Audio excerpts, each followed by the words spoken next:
Hi friends and welcome back to SA Social Media News, where we get to bring you the hottest tip and happening entertainment news. Please do not forget to subscribe, share and like this video. Israel Zulu's character got killed off the Mzansi Magic soapie Gomora, and fans were furious and even threatened to stop watching Gomora because the actor got axed. Fans wanted him back on the show, but little did they know that he wasn't just written off the show, but he actually requested to be written off the show because he needs to deal with a medical illness that he's suffering from.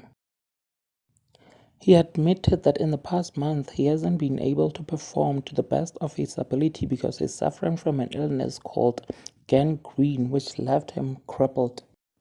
The actor is popularly known as one of the actors who's able to portray a criminal and also known for his catchphrase "Futzak" in all the shows he starred in.